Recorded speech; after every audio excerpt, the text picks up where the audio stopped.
Welcome to St Martin's Public Hall, the opportunity to meet our candidates standing for the role of Deputy for St Martin and Grouville at the elections on the 22nd of June, when 3 of those you see before you will be elected.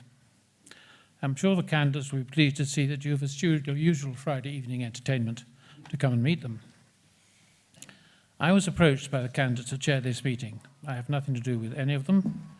My name is Hamish Crosby. I'm a retired journalist and have found myself filling up my retirement by editing the parish magazine. When you are picked to ask the question during question time, I'd ask you to be brief and to the point, and the candidates will take it in turn to respond. Take that whichever way you like. They have agreed that up to 2 minutes to answer should be sufficient. If they ramble on, I will intervene, so no unfair advantage will be taken. A warning bell will ring 15 seconds before the time limit, there are 2 limits, and also 15 seconds before their speech limit. Before questions, the candidates will each address the hall with a speech lasting up to a maximum of 10 minutes. My comments about rambling on will apply there as well.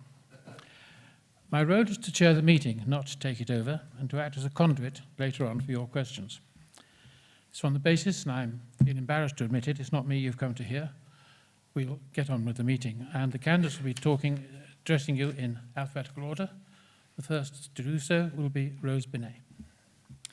Good evening. As some of you will already know, I have spent most of my life in the agricultural industry working with my brother Tom. During that time, we dealt directly with all major UK supermarkets. In 2014, we retired from agriculture, but have continued to work together. We have interests in commercial and residential property and also 2 small businesses. I have a long-standing interest in mental illness issues, and in 2020 co-founded the charity Focus on Mental Illness and am an actively involved trustee. I have decided to put my name forward for election because over the last few years I have become increasingly concerned with the dreadful way in which our island is being run. The multi-million-pound OneGov project has proved disastrous with no evidence of any savings. Previously recognisable departments no longer exist, and Cyril and Muckle House has been reduced to a pile of rubble while we pay rent for Broad Street. We need to create a values-based government and civil service, one that is open, honest, accountable and efficient. Politicians must be in control, and there needs to be clear lines of responsibility within every major department, answerable to a competent minister. I would like to see the creation of advisory bodies to advise states members made up of people with recognised experience in their field who are willing to give their time and advice to benefit the community. I would also like to see the position of senator returned to the states, a much closer working relationship established with both Guernsey and France. We need to put a stop to the unchecked abuse of power, to the disgraceful way that highly respected, hard-working people are treated if they dare to speak out when they disagree. And we need to focus on why the island has found itself having to impose sanctions against allies of Vladimir Putin, and whether it is time for us to reset our moral compass. We need to have an overall plan to look at every area of government and what it is offering us, whether it is value for money or not. We need to find out how different sectors can work better together.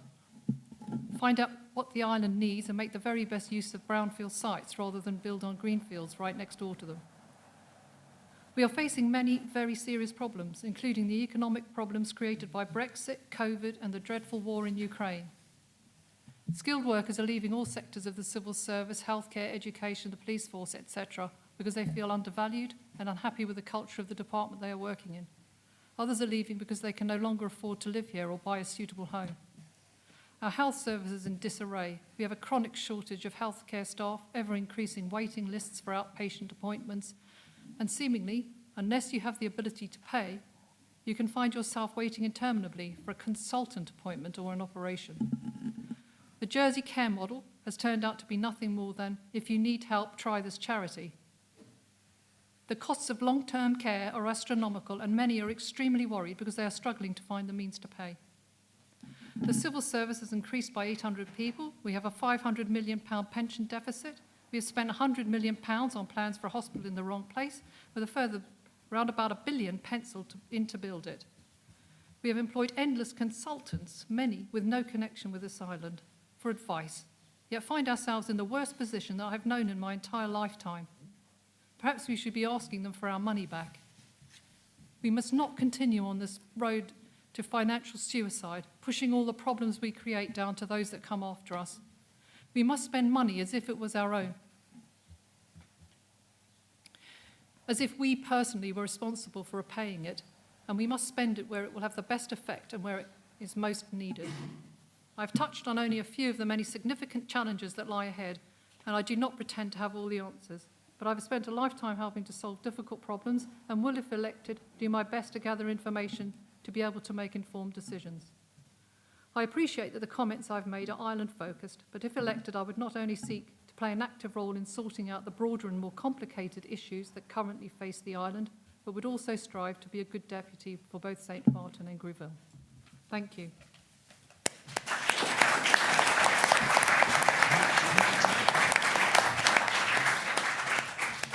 Thank you, Rose. Guy Dufay. Well, I should start with an early confession. Although I spent really quite a lot of my time in St Martin, my grandparents lived at Vote.je, and in my youth I used to sail at St Catherine's Sailing Club once, twice, sometimes 3 times a week. And I've lived in Rozelle, but the wrong side of Brec du Nord, so I've never actually been a St Martin resident. My main qualifications on parochial residential status come from La Roque in Grouville. I was noting some of the claims made by candidates in other districts. It seems an extraordinary number of them have visions of what they'd like Jersey to be, but they never actually managed to explain how those visions will be accomplished. But the one that really caught my eye was a Trinity candidate who claimed to have influenced international organisations and governments. And I thought, well, I really can't let that one pass. I used to run an international television broadcast programme called the ITN World News for several years as a programme editor. It was seen around the world, and as one example, we were told that there wasn't a Washington foreign correspondent who did not watch our programme. So I think we were influencing organisations.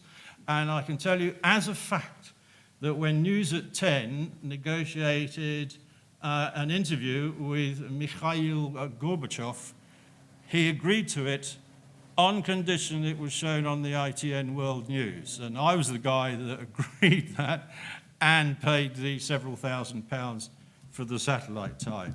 So I have influenced international organisations during my career. But of course, many of us are now worried about the increasing cost of living. Although having said that, quickly scanning the room, I can see there will be, most of this room will remember something called double-digit inflation. And as far as I know, we haven't got there yet, and a lot of us have lived through it. So there's a certain level of panic on at the moment. But I do think we need to look at how to deal with it. It's not a simple thing, but I believe in starting at the bottom in terms of concern for the less well-off in this island, and I would look at, for example, raising the threshold of income tax so that people who are out working can make what they do earn go further. And at the other end of the spectrum are, of course, people who are on pensions. And cost of living increases are no joke when you're on fixed incomes. So I think we need to look at that issue as well, and probably start by looking at how we tax pensions. Clearly, some people in Jersey have fantastically generous pension contributions that they receive. Others do not, and that needs to be addressed in my view. Now, I said we hear all these stories about I'd like to see this and that, and no one actually tells you how you're going to do it. So I'm going to tell you something that was in my pamphlet that went round. I said I'd try and fix the morning traffic. I've been trying to fix the morning peak time traffic for about 15 years or more now. I didn't manage to quite get there when I was Transport Minister, but I was deflected by my department, who thought we could do it with putting more people on bicycles, making people walk, and doubling the bus service. I had my road to Damascus moment too late when I realized it was a simple story. Too many people wanted to be in the same place at the same time, hence jam-ups in the peak time morning. But if you are in that regularly, you'll know when the schools are on holiday, the traffic moves remarkably smoothly. So I devised this plan for engineering permanent school holidays by putting the school starting time back about half an hour, thereby taking several thousand cars out of the morning queues. I believe that will work to the extent that I've written report and propositions, sent it in to states members, and never saw anything come to pass. I think it's a solution. And what's more, for those of you who are parents, some from a long time ago, a secondary issue is tackled. You might recall how grumpy teenagers are when they're woken up to go to school.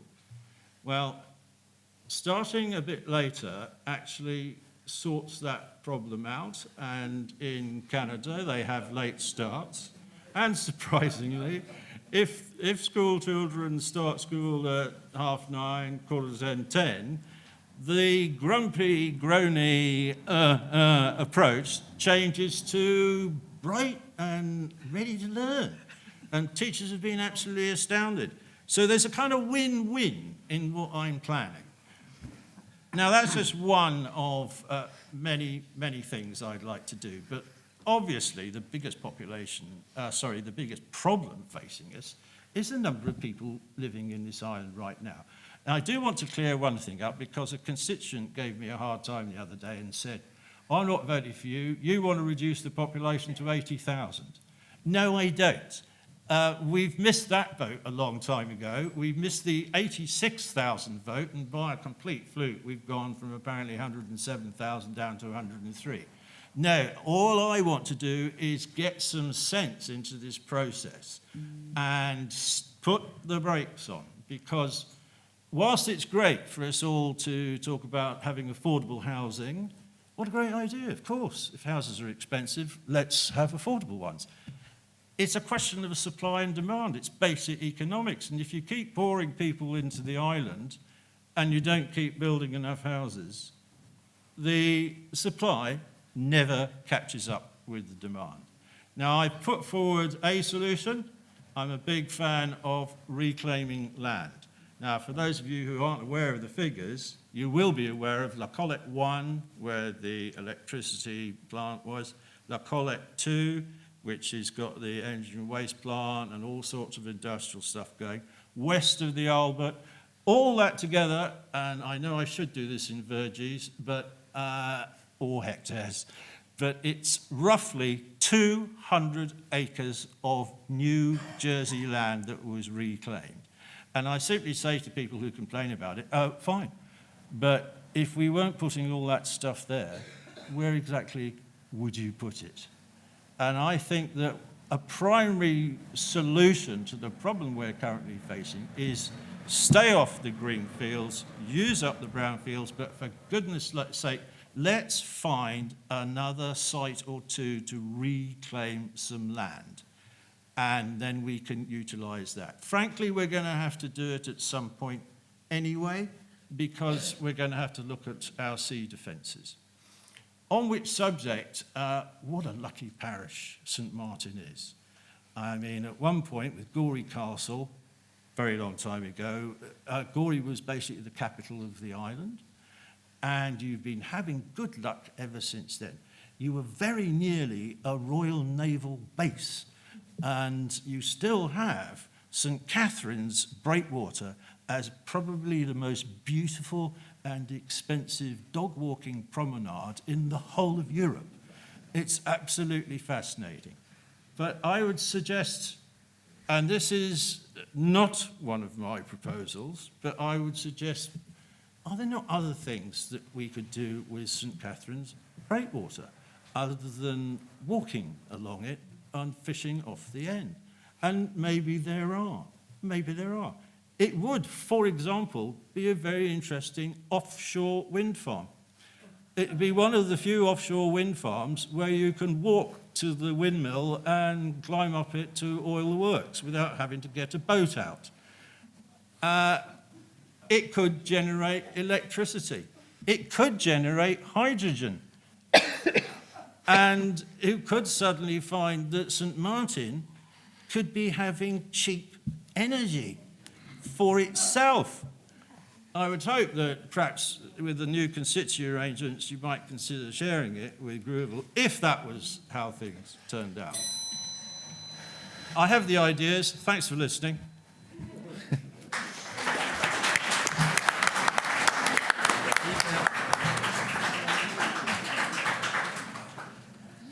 Thank you. Okay, thank you. I'll ask Karen Levy to address the room. Good evening, ladies and gentlemen, and thank you so much for being here tonight. My name is Carolyn Labby. I entered politics 20 years ago, driven by a love for my island. Although some of you might know me already, I'd like to spend the next few minutes letting you know who I am, what drives me, and what you can expect from me if you're kind enough to elect me on the 22nd of June. I was brought up in Grouville and still live in the parish today. I therefore combine a genuine understanding of the day-to-day needs of my constituents with the knowledge, experience, and ability to get things done. I stand as an independent. If we are to address the many problems facing us, the extraordinary rise in cost of living, the pandemic recovery, climate emergency, and the darkening political climate in Europe, we need effective politicians who can work together, but most importantly, we need to be using the best talent in the Assembly to drive this island forward.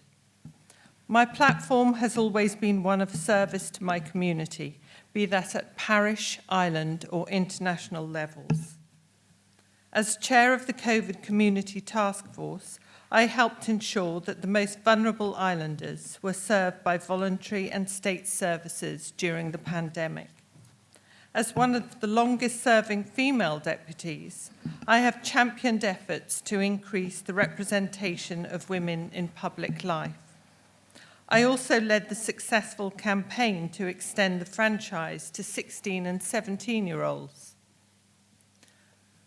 I've taken practical measures to support us becoming a greener, healthier, less polluted island, initiating the Eastern Cycle Network and backing free bus travel for children. I won my proposition for Jersey electricity charges to be reviewed and policies developed to encourage renewable energy initiatives. I've campaigned on behalf of the deaf community and been a staunch supporter of Jersey's fishermen, farmers, and our traditional industries. I've fought for fairness and transparency for foreshore homeowners and successfully ensured our freedom of information rights extend to numerous state-controlled bodies. As Jersey's First Minister for International Development, I've reformed and professionalised our international aid programme, playing to the island's strengths in dairy, conservation, and financial inclusion, co-opting local institutions like the RJA NHS and Durrell. I've also established overseas opportunities for local people with the UN. I think that as an island which was receiving overseas aid itself within living memory, we should be really proud of what it's now achieving for others. Meanwhile, as chair of the Jersey branch of the Commonwealth Parliamentary Association in this special platinum year, I've nurtured Jersey's links with the Commonwealth family. Both positions require a wide-ranging skill set in order to deal with officers, high commissioners, and ministers from overseas on behalf of the people of Jersey. I can do this, and I enjoy doing this. Recently, and in partnership with the Bailiff's Office, I've led the Island Identity Project, which seeks to enhance and promote the very core of Jersey. I've always been shocked at how relatively little our children, and indeed frontline staff, know of our island's constitution, history, and political system. So I've delivered practical learning resources which can also create a sense of belonging to our diverse communities and help reshape the narrative about Jersey on the world stage, which will be even more crucial in these uncertain years to come as we reassess our relationship with the UK and Europe in a post-Brexit era. Whilst we live in a beautiful, successful island with almost full employment, the last few years have proved to be a very difficult time for us all.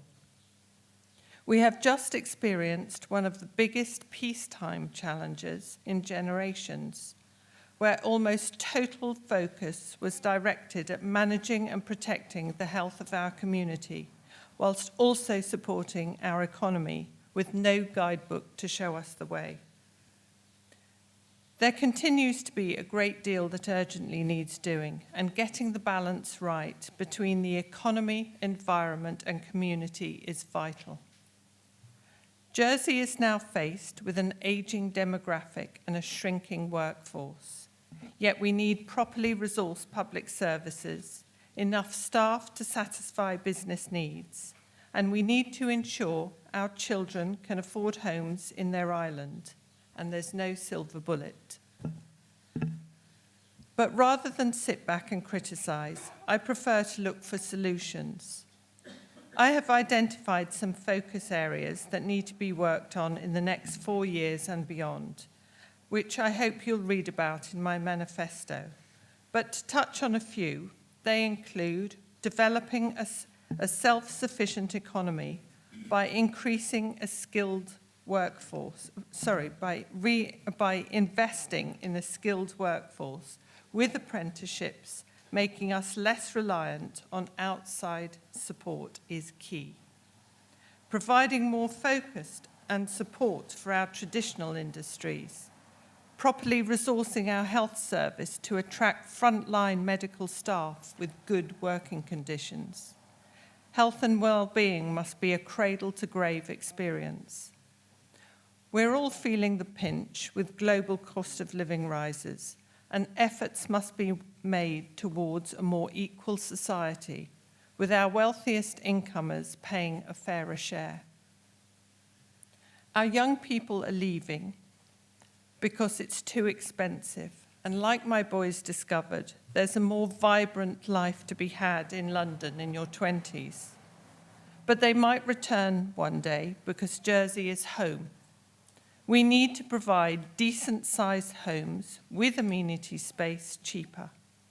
Establishing shared equity schemes and deposit loans to help them get onto the property ladder will help them see a future here. I want to see a long-term vision for the island developed, using the Island Identity Project as a solid foundation to start from. And finally, I want our voting rights and the island-wide mandate reinstated. I've been a States Deputy since 2002 and taken the lead on numerous island-wide and international initiatives. I therefore bring a proven track record and experience.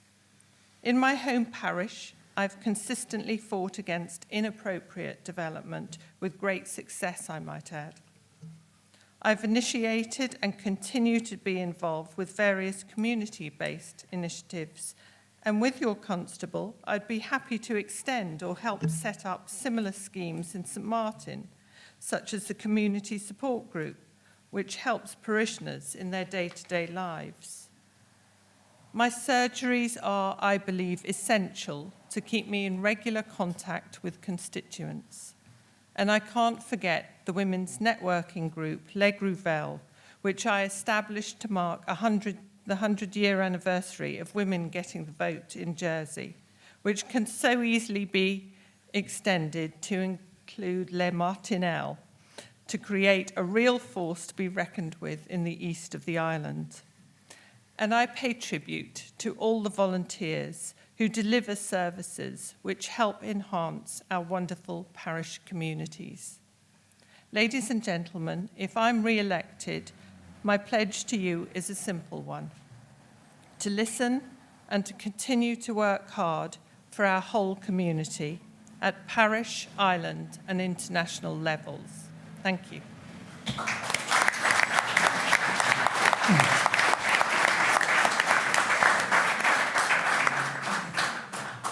Thank you, Caroline. I ask Philip Leclaire to continue. Hello, I'm Philip Leclaire, born and raised in Jersey. And when I finished my education, I carried out an apprenticeship as a carpenter before I joined the British Army and became a military bandsman. I came back to Jersey in 1986 and went into the world of construction before leaving to found Autism Jersey. After a time spent running Autism Jersey and Mind, the mental health charity, and then working for Shelter Trust as the project manager to open the under-25s service at Strathmore, I took up a post as the employability training manager for the Back to Work team, working across states departments to help islanders secure employment during the worst recession in living memory. I then returned to the world of construction in a variety of senior director roles, and I'm currently a director and the general manager of SGB. And I'm very proud of the fact that we were recently named Employer of the Year and an outstanding employer by the Jersey Employment Trust, and even more excited today to be, just this afternoon, to receive our accreditation as a living wage employer. I have a long record of public service in Jersey. I'm currently the chair of the Board of Governors of Hope Valley School and a scout leader with almost 25 years of service, and I'm currently both the diversity and inclusion lead and the safeguarding advisor. I've been the vice chair of the Jersey Construction Council main board and the chair of its education and training subcommittee and chair of the Brick Foundation. I was the chair and a coach at the Archers of Jersey, and up until recently the vice chair of the St Helier Youth and Community Trust, giving grants for community-based activities. I was instrumental in setting up the Inclusion Youth Project, which currently delivers youth work opportunities to more than 100 people with disabilities and long-term health conditions. And I'm currently a member and past chairman of La Ronde Concert Band, and I'm currently a member, and I'm the current vice chair of the Jersey Gilbert and Sullivan Society. And when I go to a meeting, my partner says I mustn't come back with another job, but I'm hoping tonight's an exception. I've heard from many parishioners on the doorstep that the decision to have the larger constituencies and the abolition of the island-wide mandate is not popular. I'm committing to review that and ideally, at the very least, ensure that the parishes have their own separate representatives, at the very least. Within the parishes, I will work hard to promote what is best in the best interest for parishioners. And having spoken to a number of people, I think I've got some ideas of where to start, but it will be what is needed and what is desired. Community spirit. It was wonderful to see the great events on the Village Green on last Saturday, but I've heard from a lot of people to say that there needs to be more involvement and more engagement, especially if it's going to be a combined district with that lot down the road at Grouville. Improving community spaces. Again, more public engagement to ensure that we have a say in developing the look and feel of St Martin, making sure that it retains its uniqueness and its special place in the island. And some of the facilities, some young parents complaining that the facilities for playgrounds and so forth are very scarce, and they have to travel sometimes even through the tunnel, which is never acceptable. Road safety, looking at safe crossings, but looking also at the network of green lanes to make sure that there's proper routes for people to go for a walk in safety. Housing, we're going to look to implement the party pledge to help first-time buyers, but at the same time protecting green fields. We mustn't allow development to spoil the natural beauty of the countryside, and especially the beauty of St Martin, but we've got to find a way of stopping our young people leaving. A parishioner was telling me last week that his 14-year-old son is already talking about when he goes to university, he's never coming back. He's only 14. We cannot allow this drain of our young, talented things to continue. We've got to find a way of keeping them here because they are our future. We also need to make sure that there is appropriate and affordable housing for all, not just first-time buyers and not just for young people. There needs to be sufficient social housing and appropriate homes for older people and families. I know there are brownfield sites all over this district now. Somebody referenced greenhouses full of brambles that could be demolished and replaced with sensitively designed appropriate housing. And youth work. Gorey Youth Club does a fantastic job. It really does. But it needs to have the appropriate funding. And I know what else youth clubs can do when they've got the right kind of funding. And it needs to be for across the whole district. Some people have expressed a lot of surprise, especially on the doorstep, that I joined the Jersey Alliance Party, because they know that I'm a socialist, they know I'm a lefty, and they say, what are you doing with that bunch of Tory people? That's not the word they use, but anyway. And I came to that decision after a lot of soul-searching, a lot of thought. And I did it on purpose. It was after reading their manifesto, meeting their members, and realising that this was a team that were going to work together to achieve best outcomes for the people that need the help the most. The party is led by a man called Sir Mark Bolliat, a Jerseyman who has an outstanding record in business, charities and public, both in Jersey and in the UK. And to be honest, their approach to resolving the problems of inequity fit absolutely with my way of thinking. And I'm more than happy to stand with them. I'm also encouraged to see that their policies have been properly costed and can be delivered without an increase of tax to the normal person. Another big bone of contention that I had, and one that I was very quick to challenge, was an idea of a party whip, where the party tells you which way to vote. Well, I can assure you, if anybody knows me, they know that telling me how to vote is not going to go down, and I do not vote the way I'm told to vote. I vote the way the parishioners ask me to vote and the way my conscience leads me. I absolutely stand by that. The Alliance has published a detailed manifesto. I'm not going to bore you with all the things that are in it, but there are some pressure points. We know there is a massive cost of living crisis, and we know there is a housing crisis. We know too well that the States Assembly the last 4 years has been slow to make decisions, due in a great part to the cumbersome processes and the awkward system. But there has been a serious lack of transparency, a serious lack of communications, and a really serious lack of leadership. The reforms that Mr. Parker brought about achieving have had very little positive effect, other than on Mr. Parker's own bank account, but we won't talk about that. In reality, they've done the opposite. They've created a negative culture of fear and back-covering. Civil servants are, for the most part, hardworking and dedicated, but they're hindered by processes they can't change, and worst of all, a culture that doesn't encourage brave, decisive action. Fear of repercussion means that decisions are buried in reviews and consultations, usually with very expensive outdoor consultants. I found a word today that I thought was absolutely appropriate. It's a 17th century word, and it's called spuddle. And it means to work feebly or ineffectively because your mind is elsewhere, or you haven't quite woken up, or to be extremely busy while achieving absolutely nothing. We need to ensure that we're not spuddling and that we aren't spending money like a sailor with no pockets. We need to make sure that funding is appropriately channeled into the right areas to achieve equity.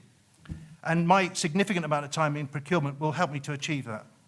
But there is so much spending. I mean, £70,000 for a cycling officer, really. I believe that my experience in this and many other fields would be an asset to the States Assembly. You know I'm not a yes man. You know I'm not frightened to challenge the system. I'm not frightened to say when I think something is wrong. I will always stick up for the people, especially the people of St Martin, and even the people of Grouville. Joking, obviously. If you choose me to be your representative, I will work tirelessly. We're all going to say that. We will work tirelessly. But I will, I promise you. And I will work tirelessly to tackle the many problems of inequity that surround us. I also think if the Jersey Alliance is given an opportunity to form a government, we'll see a different kind of assembly, a positive assembly where people aren't spending time trying to score points off each other and backbite and do all the stuff that we've seen happen. I really want to be part of that new positive approach. I really want to represent you in the States. I would be very grateful if you would please vote for me, Philip Leclaire, at the elections on the 22nd of June. Thank you.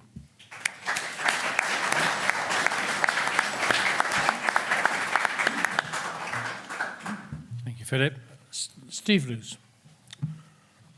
Good evening, everybody, and thank you for those of you who've come out here this evening. Looking around the hall, there's some familiar faces, so I'm hoping that I don't have to tell you that my name is Steve Luce and that I've been the Deputy of St Martin since 2011. But some of you may not know that I'm 63 years old, and I'm one of 4 generations of Luces that live at Roselle, and very pleased and honoured to do so.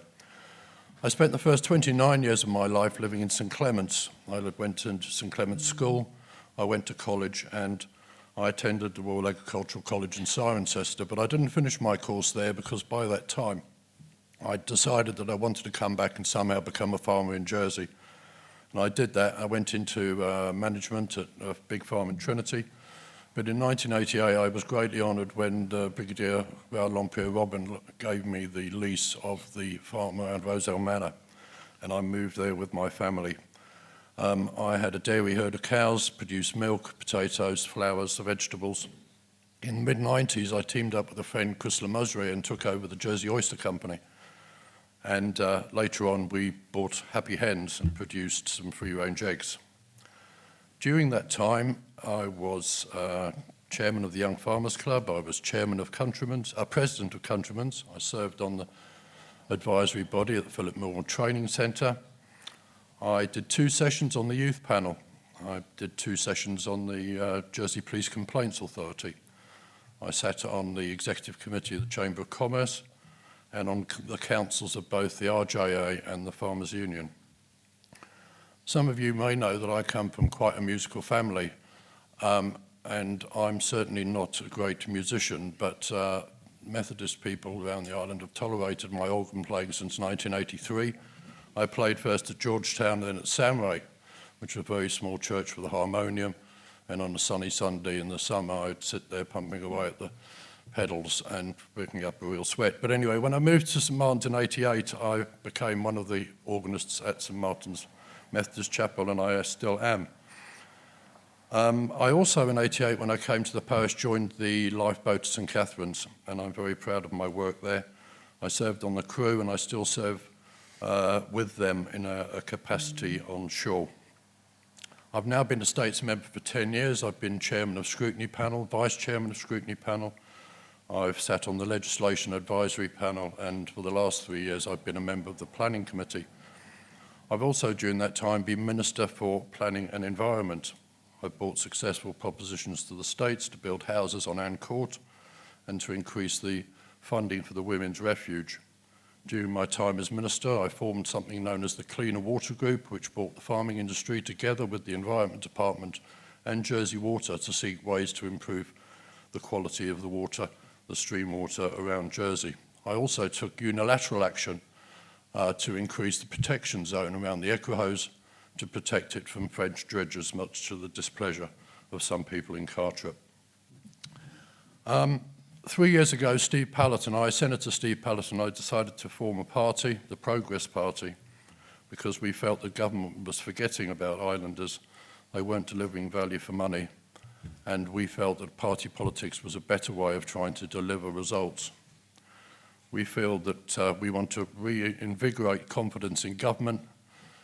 We've lost the way that we used to work, where politicians were elected, ministers made decisions, and civil servants enacted them. It doesn't seem like that anymore. The last 3 years, we've found our way to spending an additional over £200 million a year and employing over an extra 800 staff. We want to reinvigorate the economy. We have the most fantastic connectivity in Jersey. We're world leaders. Let's use that. We want to look at population growth and come up with sensible and common sense ways of making sure it doesn't get out of hand any further. We want to protect the environment, and that means helping farmers to help the countryside. Our farmers are the custodians of the countryside, but they need our assistance. We want to come up with housing solutions that work. That means affordable housing, and that means affordable housing with shared equity.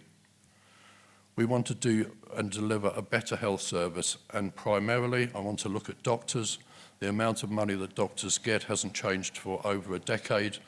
People need to be able to afford to go to a doctor when they need to, and that currently isn't happening. Finally, education. We need to do better. Every child in Jersey needs to be able to deliver to its best potential, and that means we need more teachers, and we need to pay those teachers more. I've made a great list of things there, but when I was lucky enough to be elected deputy in 2011, I said I wanted to deliver the new school on time, and I wanted to use the old school building to the best of its ability, and I wanted to help deliver some affordable housing. And looking back now, I'm very proud to have been able to be part of a fantastic team, various teams in St Martin's that have done that. We have the most wonderful parish school.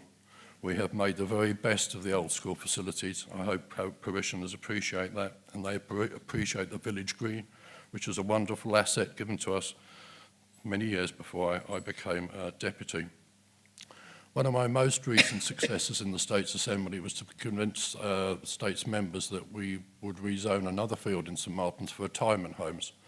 We've got a lot of people in the parish who are looking to retire into Cwdclo, and we're very fortunate now that we have that ability in the next few years to deliver over 40 homes, all of which would already be filled if we had them there ready to go. The greatest satisfaction I've had out of my 10 years is to deliver projects for my parish, and I very much want to continue to do that work. So if you have the opportunity on the 22nd, I'd be very grateful if you consider me for one of your votes. Thank you.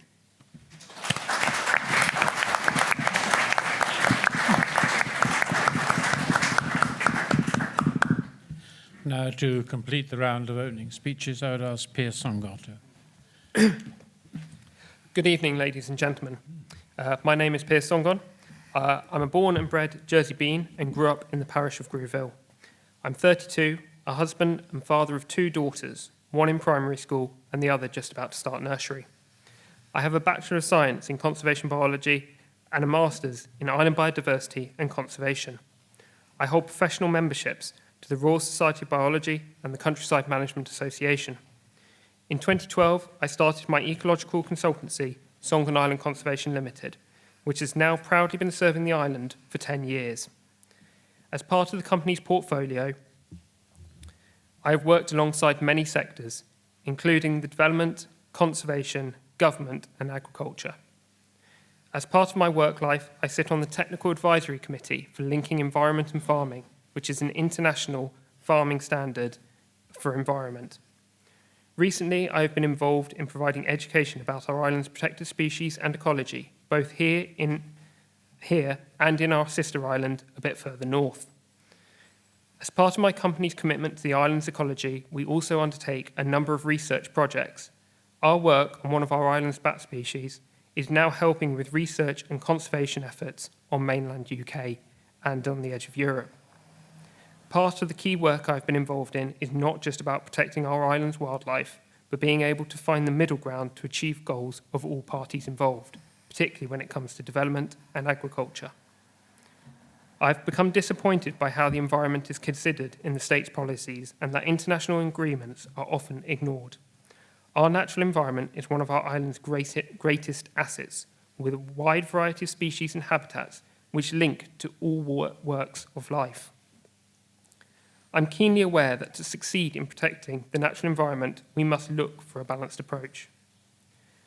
The environment is not my only focus, and I intend to support small industries, health and social, education, and of course, our unique rural parishes. Local businesses are at the heart of Jersey, with single-person businesses increasing significantly in recent years. These businesses cover all sectors, from rural to digital, and as such, the government needs to ensure that the environment for these industries is both supportive and resilient. Our physical and mental health and well-being are with us from the day we are born, and every islander has the right to care that is tailored to them as individuals. Jersey needs to provide health and social care facilities which are fit for purpose. I have a keen interest in promoting the higher and further education available on the island. For further education, this is vital for continuing to upskill our workforce and provide training opportunities for islanders without having to leave the island for that training, which can be unaffordable for many. For higher education, I believe Jersey can do so much more and use research opportunities to create a much better understanding of our island and reduce the need for importing external consultants. And we are already seeing this in a number of fields. Our marine resource team, for example, is doing phenomenal work on looking at carbon capture in the marine environment. For our parishes, whether it is matters relating to road safety, in-parish facilities, or helping to identify suitable sites to be put forward for development or protection at the next Islands Plan, I am committed to working with both parishes on the matters which are close to you as parishioners. Each parish has a strong identity within Jersey, and this must be maintained for future generations. Jersey is a phenomenal place to live, work, and raise a family, and it is because of this I've decided to stand for election to bring my experiences to the Assembly with a new and fresh approach. As I have already said, I have a young family, and I want to make sure that our future generations can enjoy growing up in Jersey as much as I did. We have many challenges ahead, and some we know about, others that have yet to appear. And I will endeavour to use my skills and experiences to navigate the challenges ahead for your environment, your island, and your vote will shape our future. I hope you will consider me on the 22nd.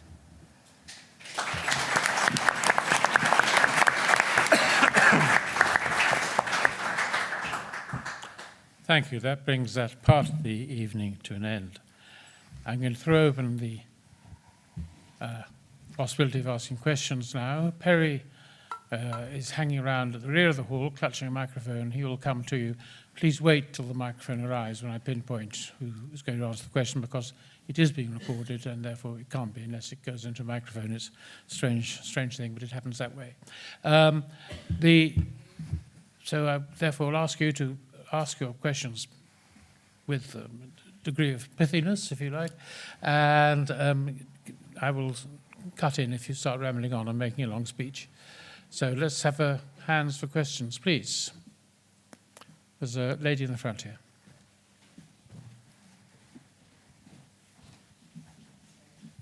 I've been quite dismayed to sit here and not hear one person mention anything about arts or an arts policy going forward. What, if elected, what would you do to increase and kind of revitalise our once thriving arts community? Okay.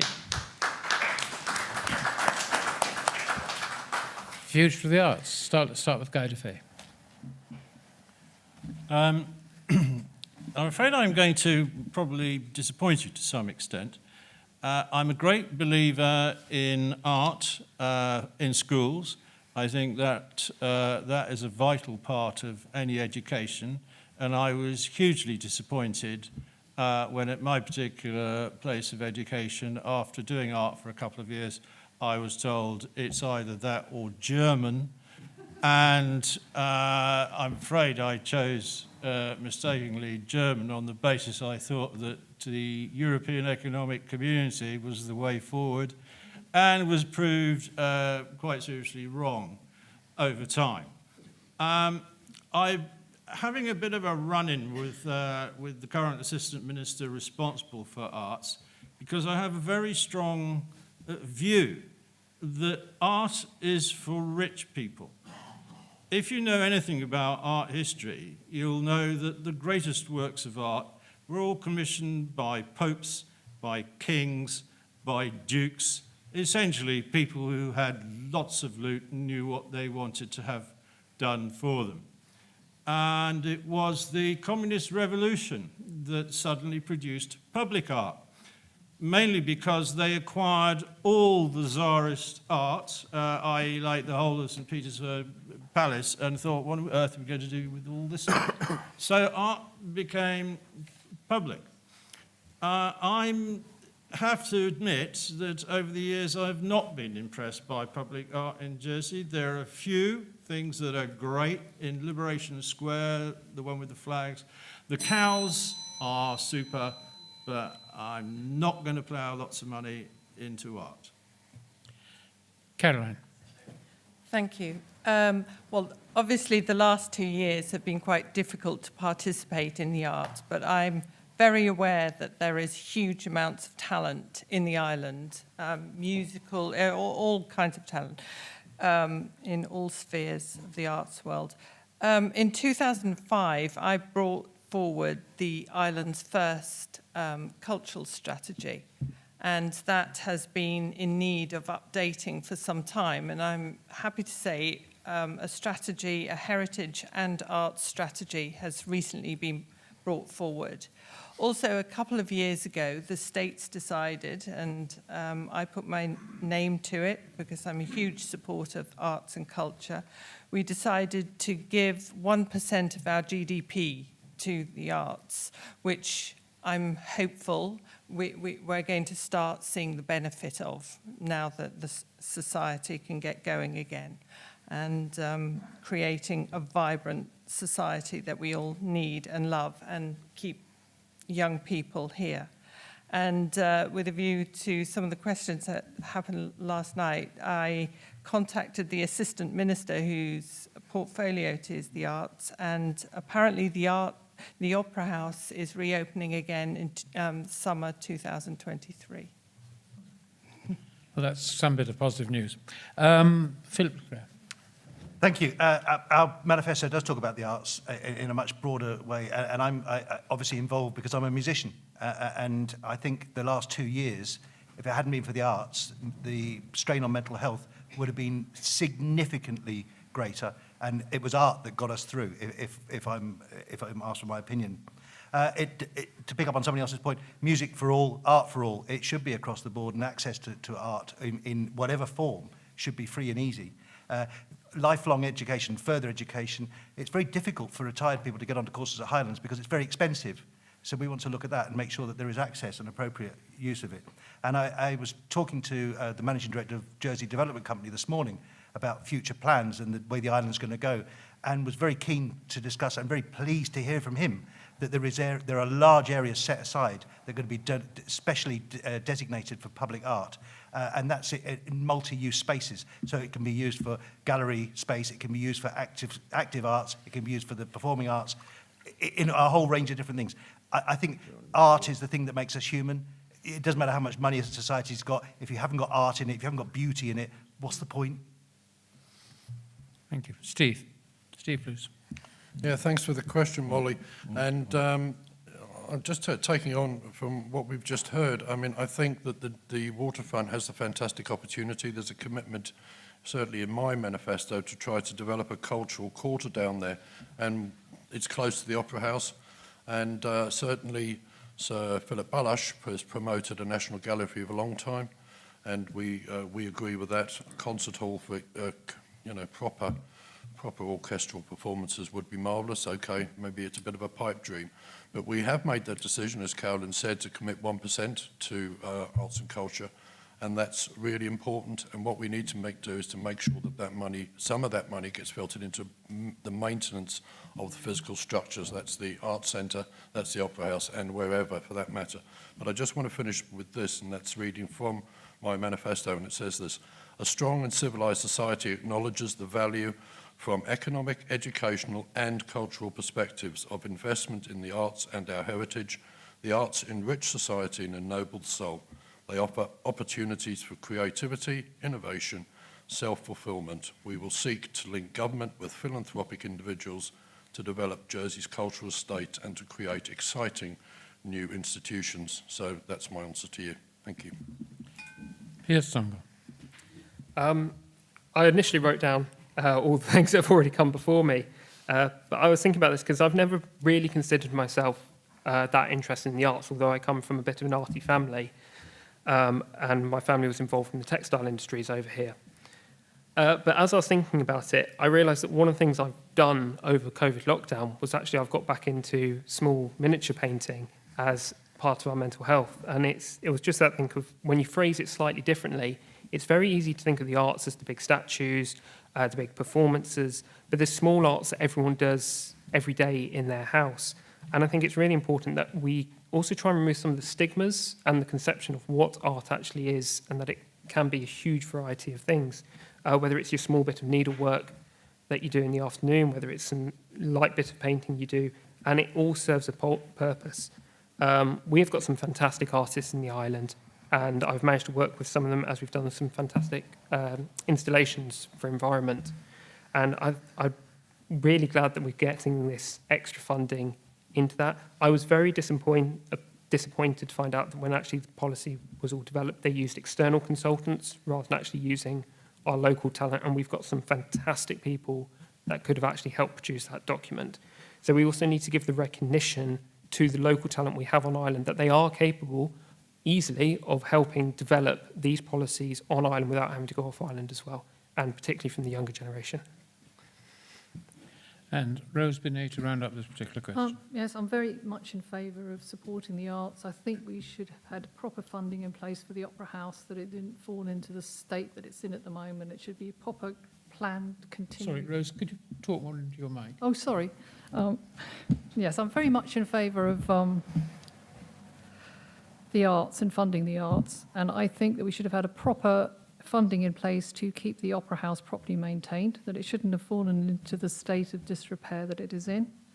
I've also heard that there's a recent scheme passed by the states. I think it's £250,000. But I was speaking to someone that's heavily involved in the arts, and he told me that he thought it was a complete waste of money, the way that it had been designed, and that the people who are involved in the arts over here should have been more involved with the policy.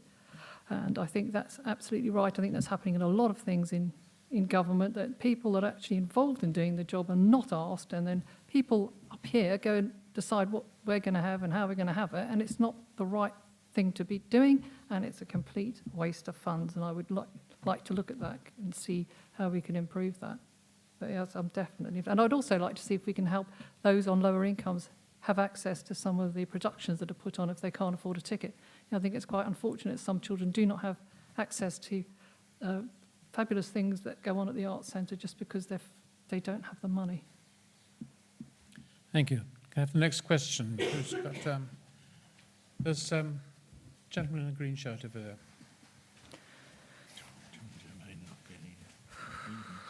Thank you. Good evening, everybody. This Have a government, name, please. My name's Michael McNally. This government, and indeed previous governments, have absorbed their responsibility for the care of our elderly people and long-term sick people to the private sector. This is causing a massive problem, as indicated in the last two evenings' JEPs. Currently, to have somebody in residential nursing care is approximately £2,300 per week. If you're lucky enough to be able to afford that, you pay it. If not, the government will loan you the cost of your care against your assets. On the passing of the person in care, but the person taking over the estate has to pay back that money plus interest. How is that right, and how are you going to resolve it? Looking around, it's coming quite close to home. Caroline. I do think that we need to look at this, because when a scheme was brought into place not so very long ago, whereby the facility to be able to put your home up, that would pay for your long-term care up to, I believe, 50,000. The feedback I've heard, especially recently, is that you have to pay more than that.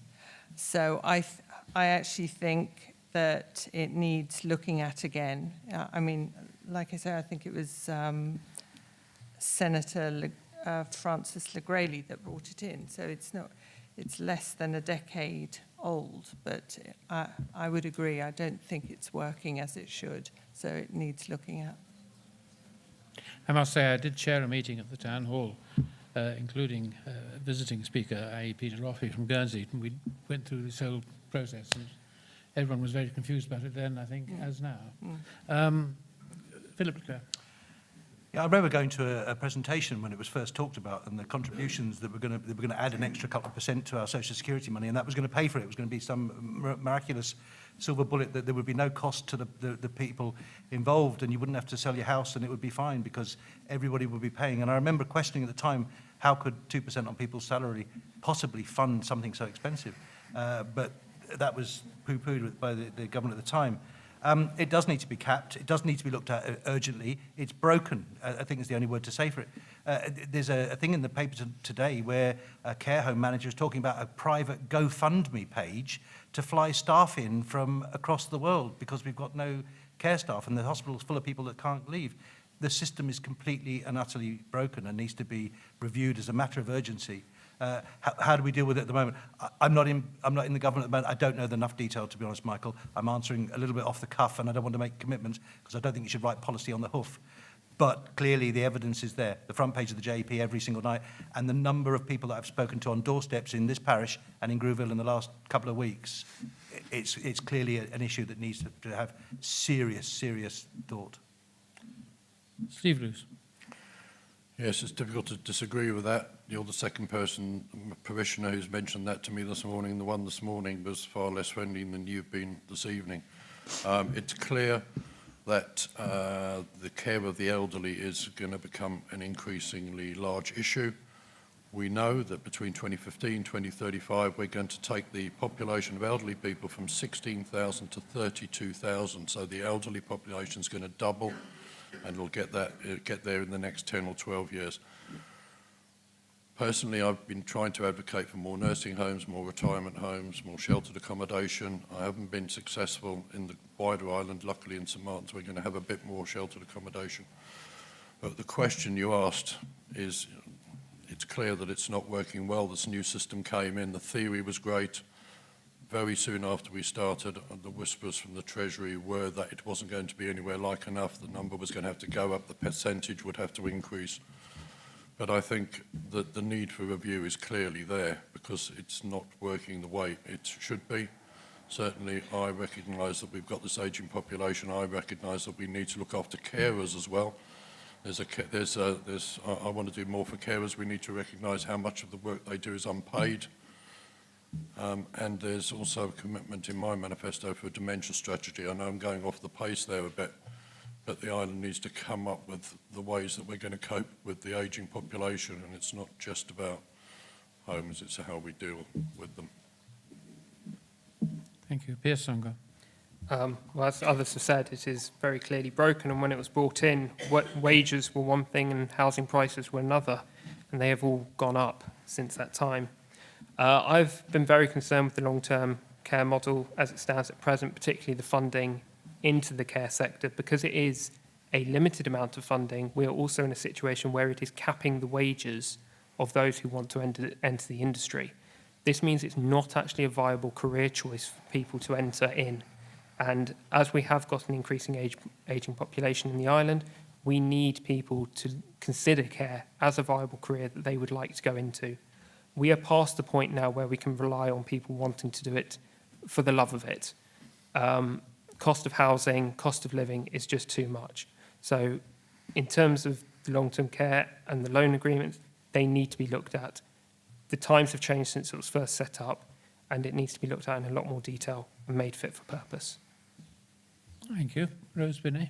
Yes, I think we need to invest in trying to train more people to become carers. It's very difficult because it's a low-paid job. We need to look at more sheltered accommodation.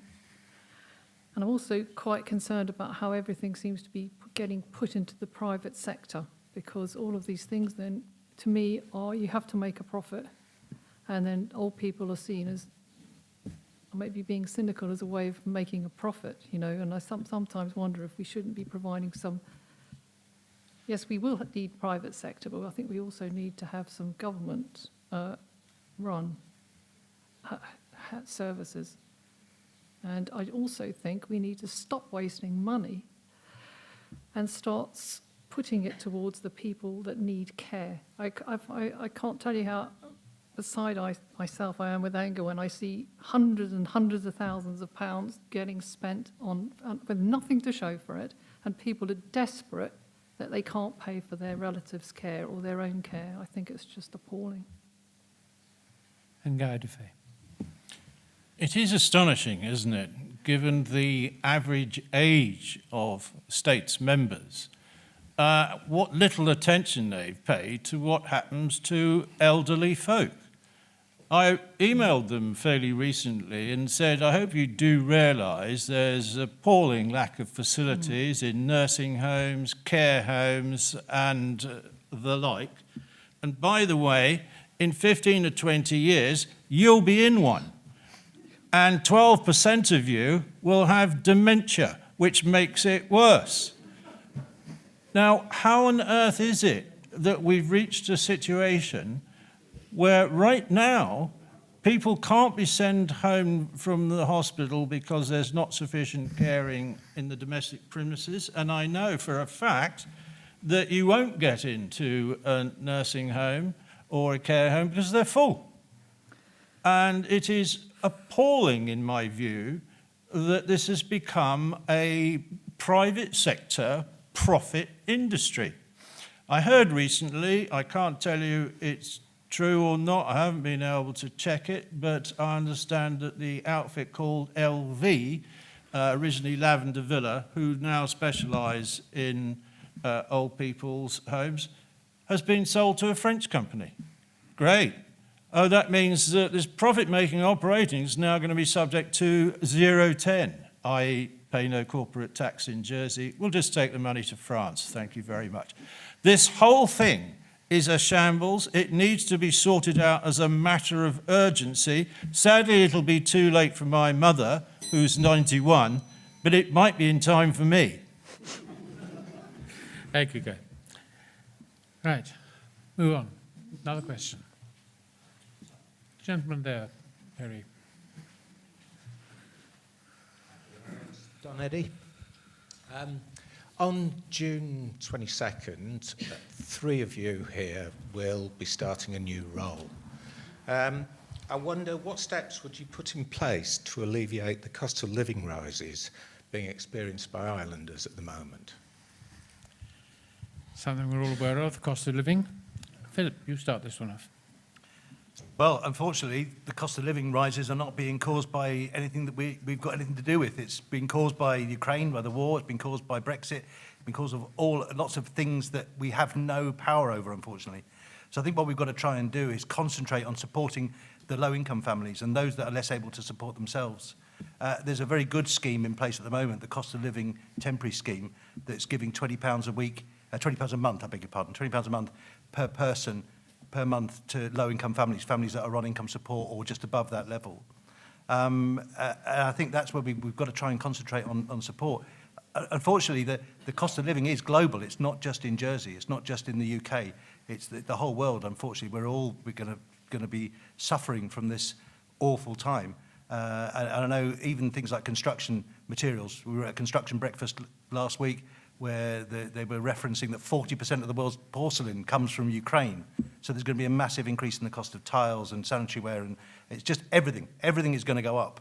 So I think what we've got to do is we're going to have to bite the bullet and make sure that people on fixed incomes, so pensioners, people on income support, low-income families, that we look after those people because they don't have a way to do anything about it, and just battle what we can to try and support those low-income families. I think that's the way we need to concentrate. Thank you. Steve Lewis.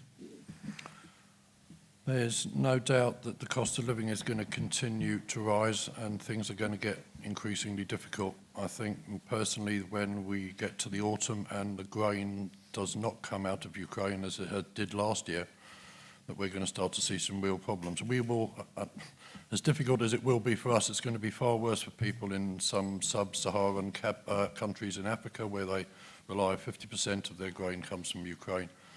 But cutting back to Jersey, costs are going to increase across the board. We're already seeing it now, and unfortunately it's going to continue to do that. And I quite agree that we've got to look at those that have the least ability to pay first. That means those on the lowest incomes are going to need more help. I've got a commitment in my manifesto to increase the community costs bonus.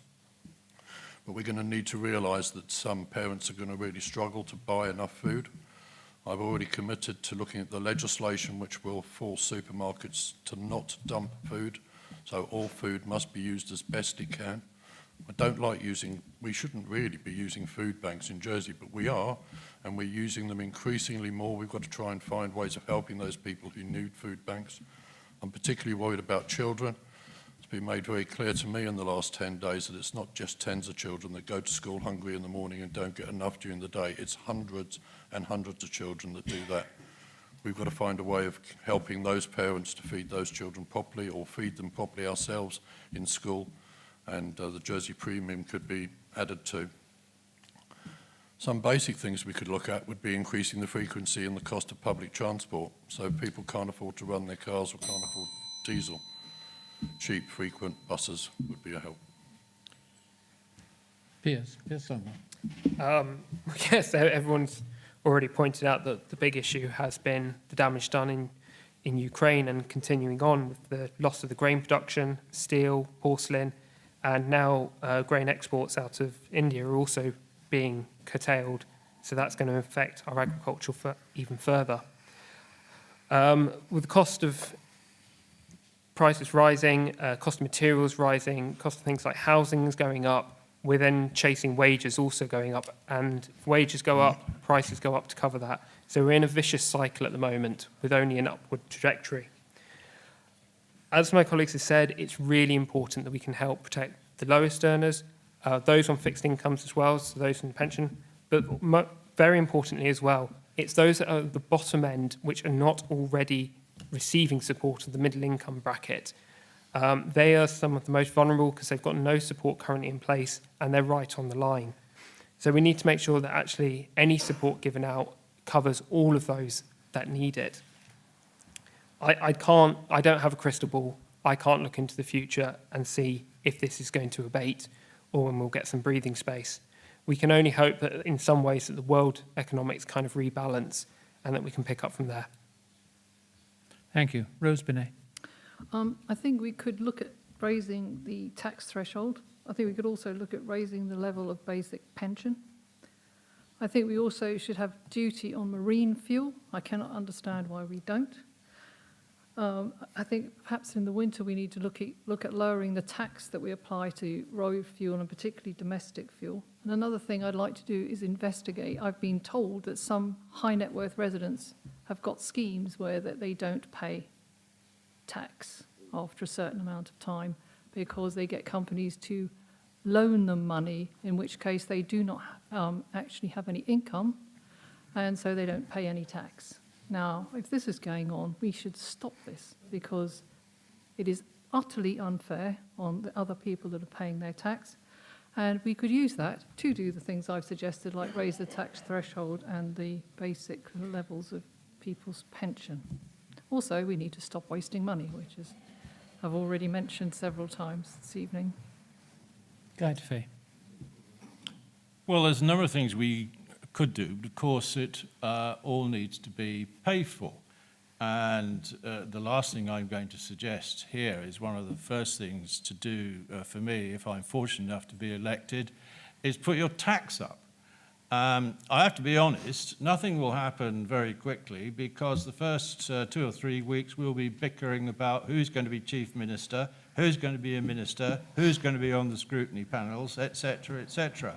But we know that there are about 800 more civil servants now than we had the other year, which means in my book, as we were looking to cut down, we probably have 1,000 too many civil servants.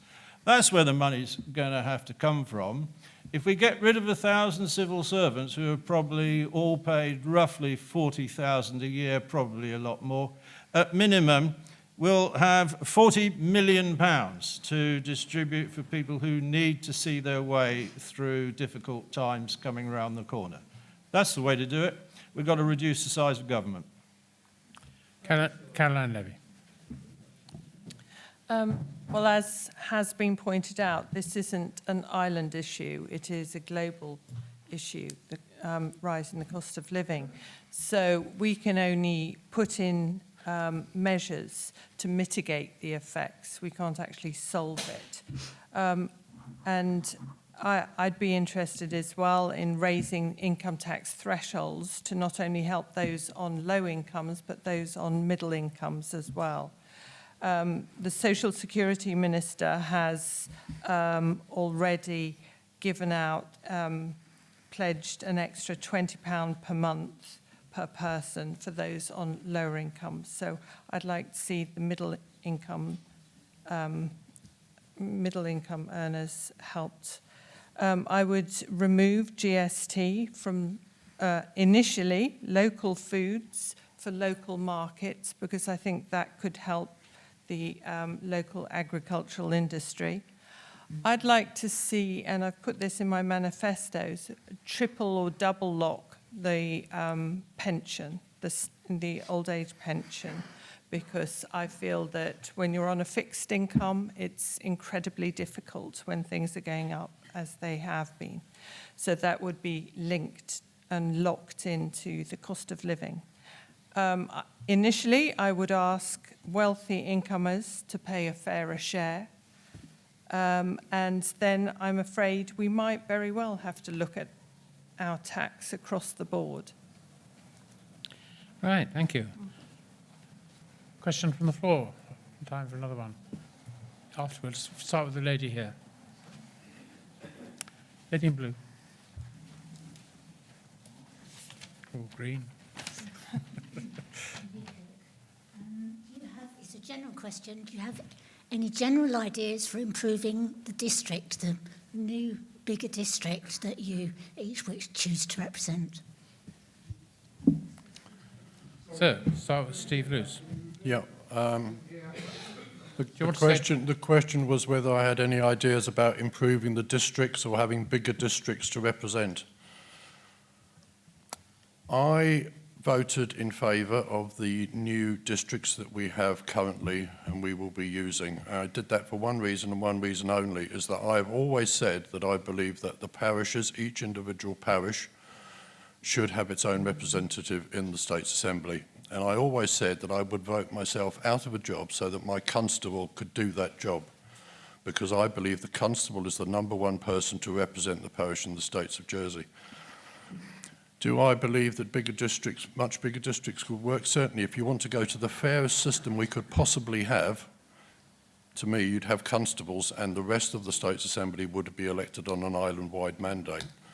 We're moving to a new system. I'm not particularly happy with it, but I'm going along with it. But as has already been said, you can be, if you want to bet on something happening soon in the next Assembly, it's that somebody will bring a proposition to bring back senators, to bring back the island-wide mandate. So I can assure you, I don't think the system we will have to vote in 10 days' time will be the one we will have in another 4 years, because there's been a huge amount of dissatisfaction amongst all electors about losing the island-wide mandate. So I think we could be heading for a much bigger area to represent in as much as we would represent the whole island. But I go back to my point right at the beginning. I think parishes need representation in the states, and I think the best person for that is always going to be the constable.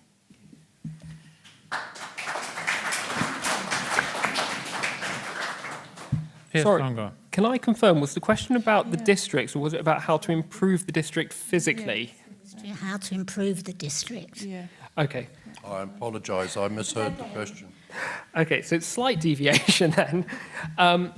So one of the things I've noticed particularly going around is we are now starting to get a lot of young families both in Grouville and St Martin, which is fantastic with some of the new builds, but we lack the facilities out here that the West enjoy, with sports facilities, places for kids to go and actually parks. And I think that would be one of the really good things if we could find a joint location for Grouville, St Martin, where a new purpose-built facility could be built, double using the word there, which can have facilities for the children to use. I'm not saying that we need a skate park out east or anything like that, but those type of things which can be enjoyed by all, and a fantastic community centre for the great eastern parishes.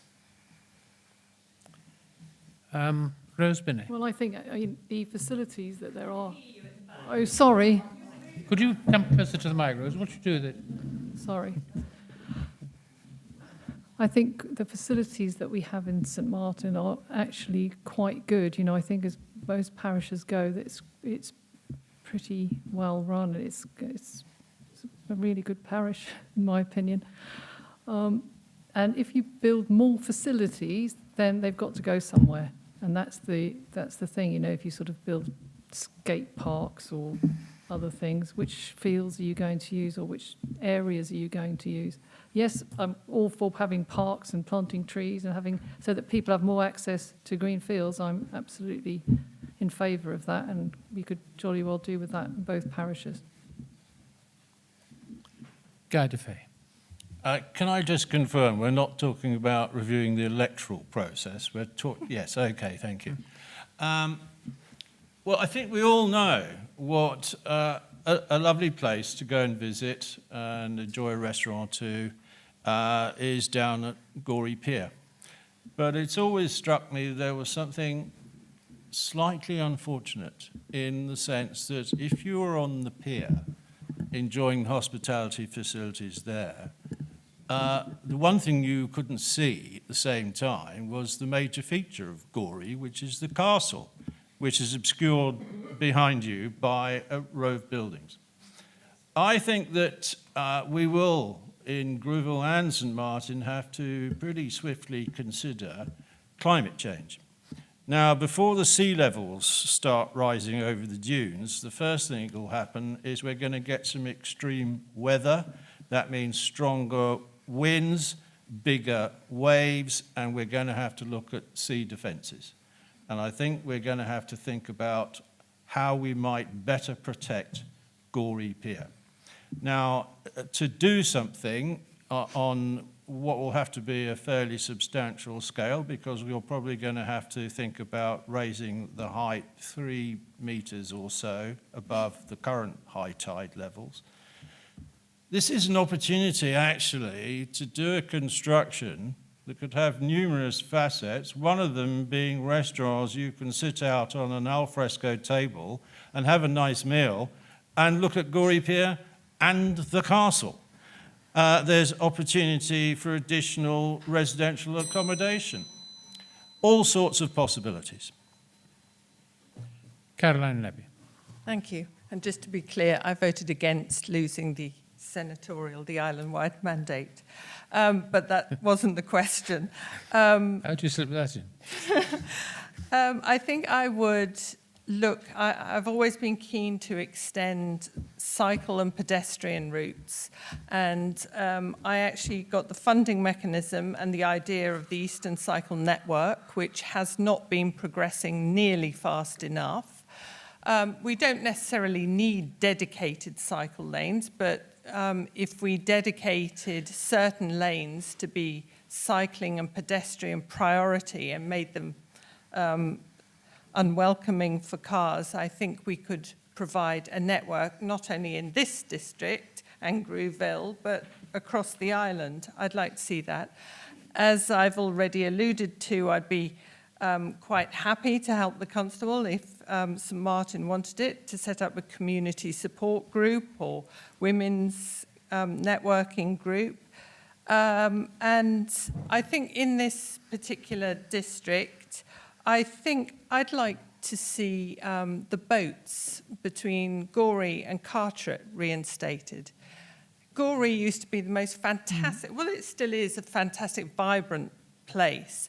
But when we used to get the boats in during the summer months, it was usually from about April to October, Gorey really buzzed, and I would love to see that reinstated somehow. And I think we need to start negotiating with the French and start liaisons there. Thank you. And Philip Leclaire. Thank you. Lots of people have said lots of things that I would have said, but one of the things I would go back to is my pledge to engage with the community.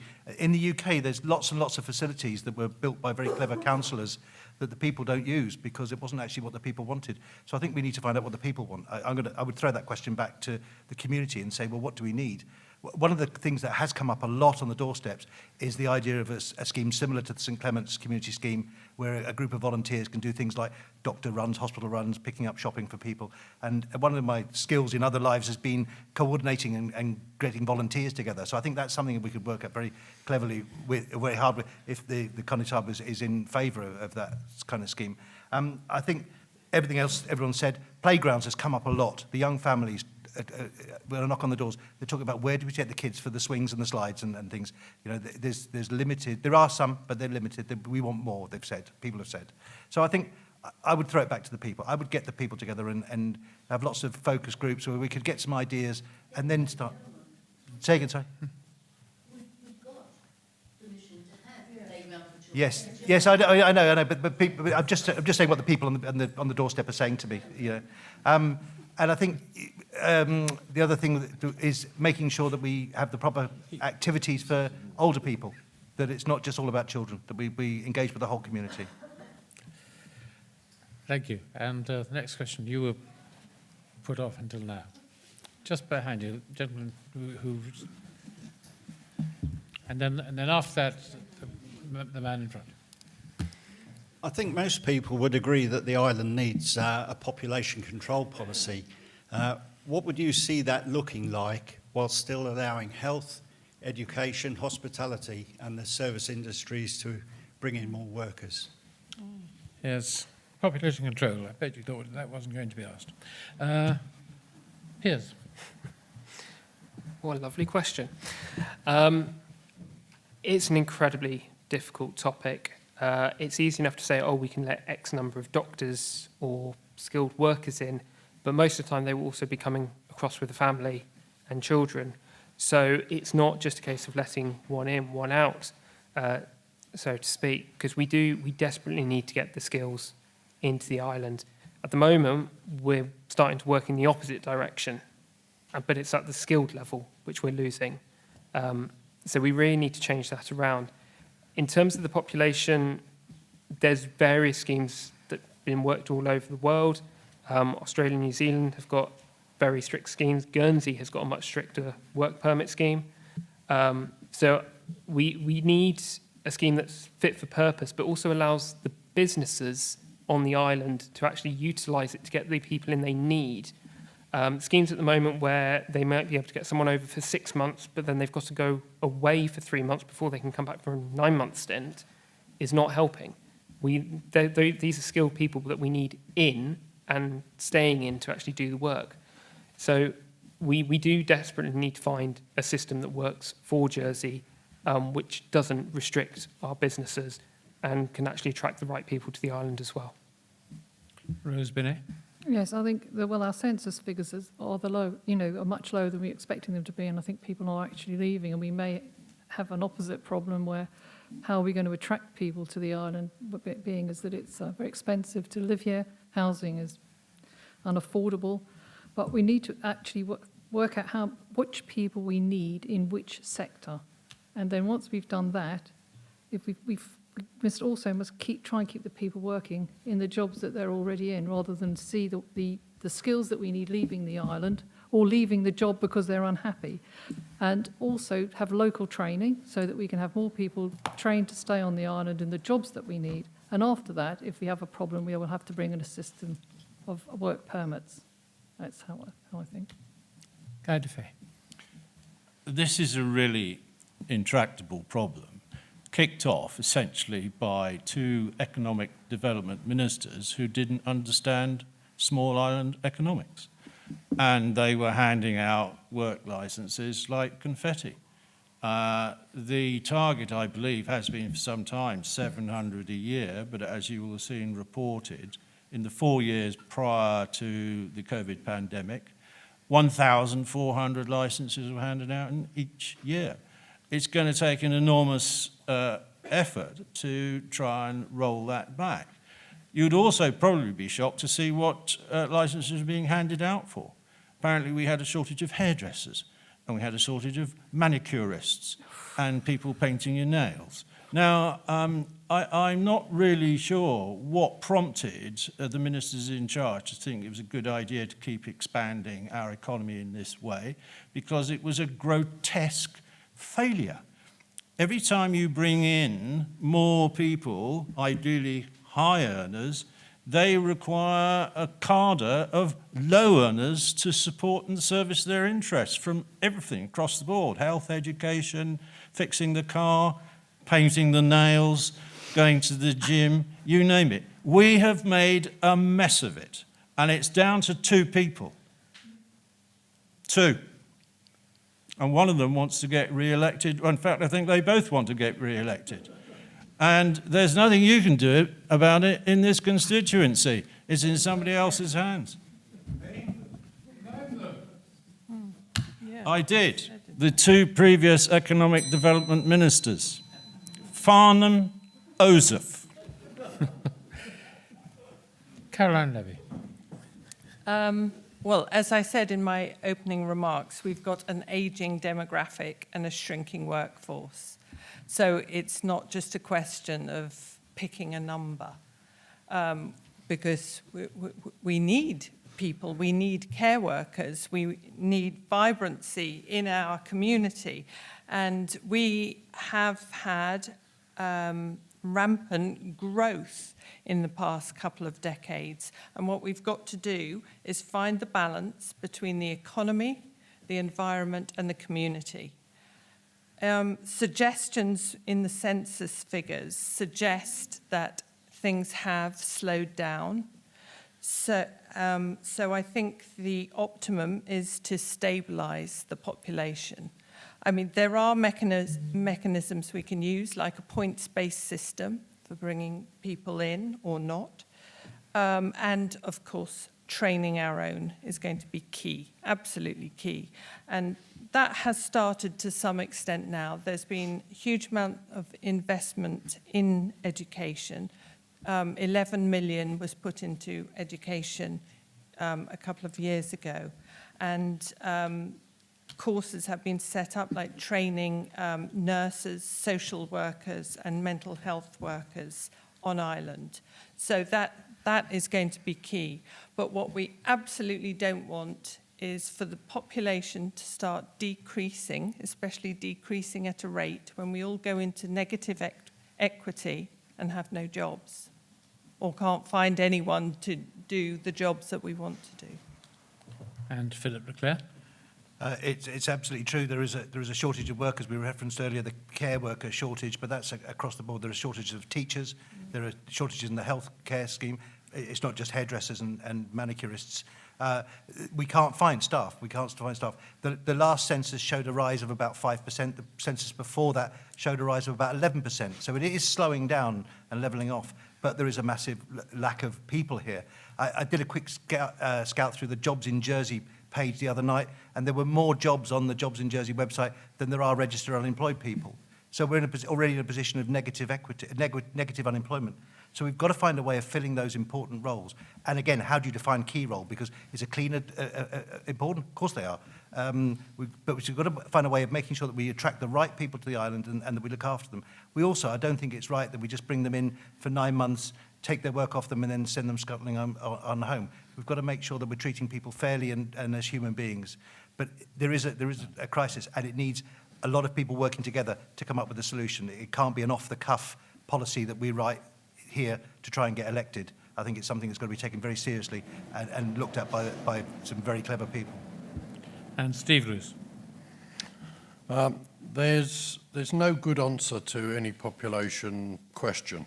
All you have is the least worst option, and the least worst option is to keep your economy working by importing a few, as few as you need, but importing a few more people every year. Before you do that, you've got to make use of everybody that you've got on the island, so we need to keep reskilling people, and we've always got to pledge that you're better in work than sitting at home doing nothing. We need to review that to make sure that everybody who can work works. But we have an interesting conundrum in Jersey at the moment, because a lot of people tell us that there's too many people living on the island, yet every business on this island at the moment has a vacancy. I don't understand actually quite how that happens, but it is happening, and it's increasing prices because there's demand and the supply-demand situation occurs. But the question was about the point system. The question was about health, education, and hospitality, and my manifesto says the way I would deal with it would be to use the systems like they have in Australia and New Zealand, where you have point system. You bring in the people that you need only. That type of system is very quick, it's flexible, it reacts very quickly to needs. I think there's a place for the work permit system in Jersey. It worked very well for the agricultural industry for many years, and I believe it can work again. We know there's an issue with visas, we're addressing that. One way we could do it as well is to help students to go away to take courses at university that the island really needs them to do, doctors, nurses, those type of people. Pay for the entire course, if you like, on the presumption that those people will come back to the island. Okay. Thank you very much. That's wonderful exercise the minds of who was elected for a long time. Can we have the next question, please? There's a gentleman down there who I overlooked. Thank you. Grant Rogerson. We can only elect 3 of you from the table up there. Having a collaborative working relationship between the deputies representing Grouville and St Martin and the respective parish constables, I think will be very important for parishioners in the 2 parishes. I'd like to ask each of you, assuming you yourself are elected, who would you like to see sit alongside you in this role?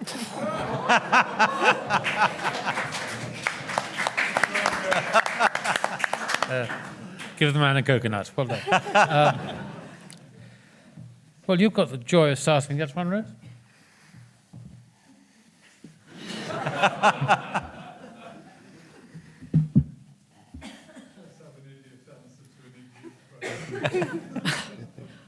I have to say, I can't. I don't think I can really answer that.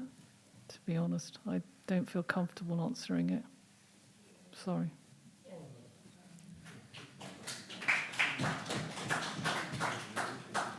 Guy. Well, of course, I believe fundamentally in the power of the voters, so this is going to be your choice. But I know you want an answer.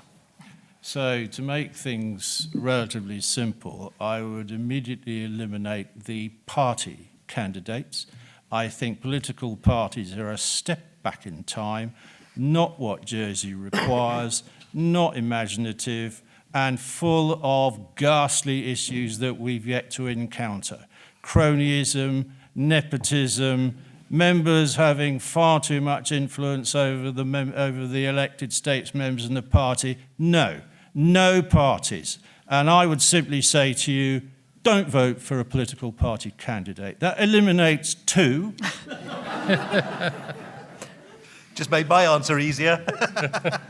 And I have to say, because I am a thorn between two roses, I've got to get rid of the kid on the end as well.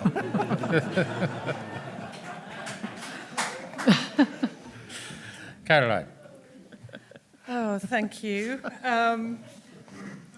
I have a lot of sympathy with that view because I feel that there are factions within the States Assembly already.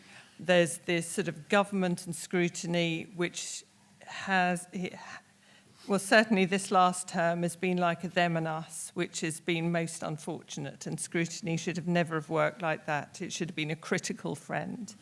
And then to add to those factions, we've now got the parties. And you asked how could we work collaboratively. So I don't think either of those ways of working are desperately collaborative.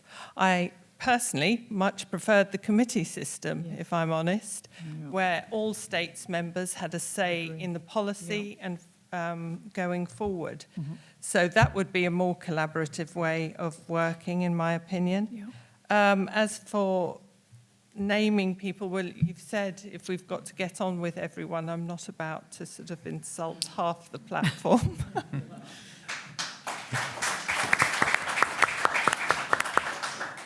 Philip Leclaire. Some of you remember that a few months ago I handed back to the government their Putting Children First poster because I firmly believe they weren't. And I contacted lots and lots of independents to try and help me with that. And what I realised was that no independent can actually make much of a difference. That was one of the main reasons for joining a party. So I'm going to go completely against what Guy just said. I think with the right approach, with the right kind of people in a party, you can actually start getting some people working together rather than this constant 48 people pulling in different directions. I too am not going to name people because in the spirit of collaboration, whoever gets in, which is your choice, not mine, and I know who my choice would be. I'm not going to share that, but I know who my choice would be. But it's not my choice. It's your choice as the electorate. But I would work with whoever I get in, whoever got in. Sorry, if I was lucky enough to be one of them. But I think the 48 people pulling in different directions. You know, we made lots of noise about putting children first. We had front page of the JP. We had everybody behind us. I had people stopping me in the street. I had emails coming out my ears. Phenomenal. Did it change anything? Not a blind bit. It didn't change a single solitary thing for the children that I was fighting for at Hope Valley. Will being part of a party change anything for children? I sincerely hope, but that's why I'm here. That's why I'm standing, because I want to make a difference. And I think if we can get people pulling together and not just 48 separate individuals pulling against each other, that's the way forward. So I'm not going to answer your question. I'm sorry. Steve Luce. Yeah, I tend to agree with that. I'm one of those people who started as an independent, is now a member of a political party, and the reason that Senator Steve Pallett and I decided to do that was for exactly the reasons you've just heard. We believe that a group voting exactly the same way is the best way to make a difference. As much as I might wish to be an individual in the States, I've got to persuade 48 other people that my view might be the right one to make a difference. So I believe that party politics is the right way to go. We are in a government with we have ministerial government, and ministerial government and party politics go together. If we go back to the committee system, yes, we're in a much better place to have individuals. But ministerial government and party politics go together.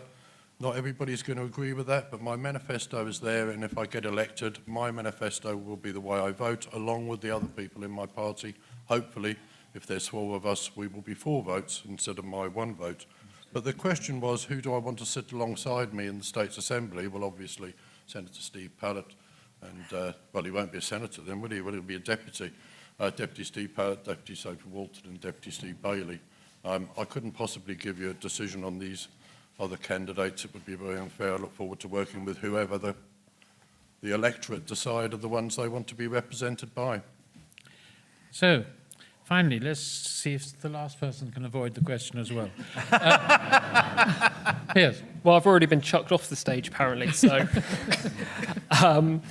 No, as a new face going into the Assembly, I'm looking forward to bringing my skill set, hopefully, into the Assembly. At the end of the day, it is your vote. You get to decide who is in there.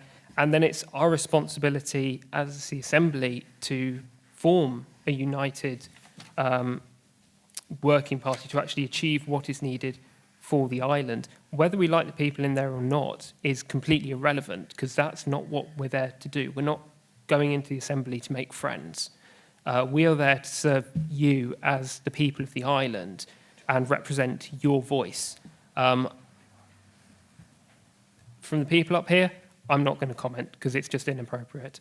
But I look forward to working with whoever finally ends up in the Assembly, and I want to make sure that we can actually form a unified Assembly this time round, stop the mudslinging, stop the venom that appeared in particularly in the last year, and get on and help the people of Jersey. Thank you.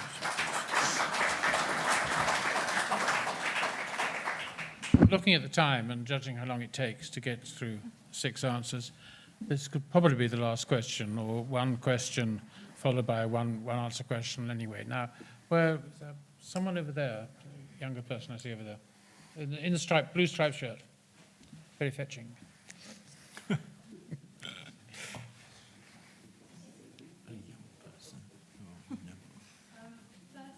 Have you read the carbon neutral roadmap, which Jersey recently published? And if so, which part do you think will be most significant in helping Jersey to achieve carbon neutrality? Thank you.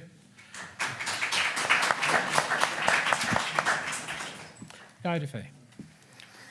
No, I haven't read it, and I don't intend to. I think the obsession with carbon is an obsession. It's led by the mainstream media and corporate companies who found out that things you can do with carbon can make them lots of money.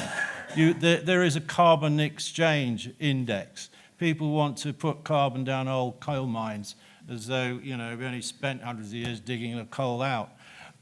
There's plenty of other stuff going on which is actually far more serious than the carbon dioxide levels in the atmosphere. There's the disappearing rainforest. Now, I've actually flown over Brazil at night, and I can tell you it's an absolutely astonishing sight. You're at 35,000 feet. You can see for hundreds of miles, and at night, it's lots of pinpricks of fire. They are burning the forests down in the Amazon to grow more soya, more grazing land. And why is this? It's because the world is now at a population level of about 8 billion. When I was at school, it was around 2 billion. There's massive amounts of money to be made and resources to be tapped to feed this vast, demanding human requirement.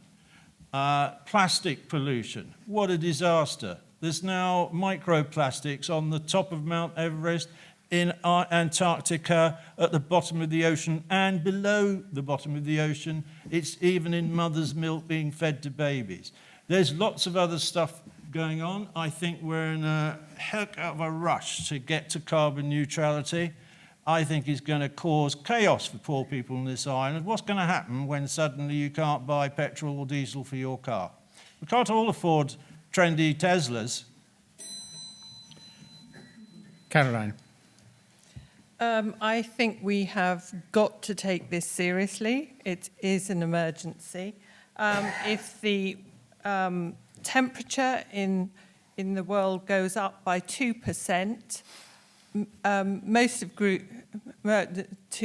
degrees, most of Grouville will be underwater. So that might not affect you here in St Martin, but it will affect the other half of our district. I think it's a multifaceted approach. We can, and we now have a roadmap, and we should stick with it. The question was, is there one particular part of it that we should sort of promote more than another? I don't think so. I think it's multifaceted. I think lots of things that we can do will make a difference. I think it's 37% of the of our pollution, of our global warming contribution is with transport. So, you know, let's have these cycle and pedestrian lanes. I also think we can do a lot in the ocean, the seawater around us. We can plant seagrass. Apparently you can plant it. I'm not an expert, but that creates a huge carbon sink.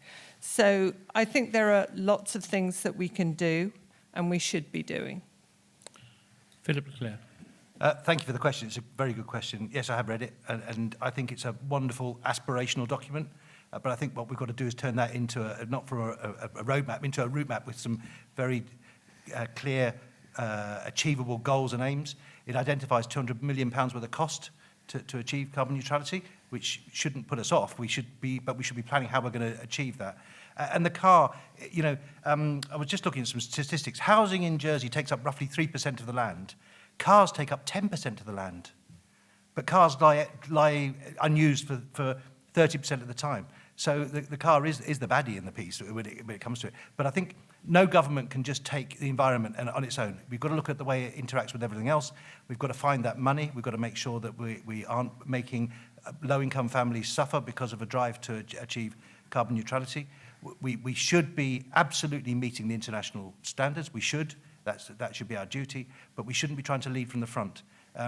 Although we can't massively change the global situation. You know, if everybody in Jersey if we suddenly went carbon neutral, it wouldn't make a great deal of difference to the world. Of course it wouldn't, because if China and America just carried on going, but remember the old saying don't forget that never doubt that a small group of committed individuals can make a difference. Indeed, it's the only thing that ever has. So I think if we all take it seriously and we think about it properly and plan a proper route map from that roadmap, then yes, we can achieve all of the things in the carbon neutral plan. Steve Luce. Thank you for the question. And it's your generation of younger people who are really keen on this and we need to listen to.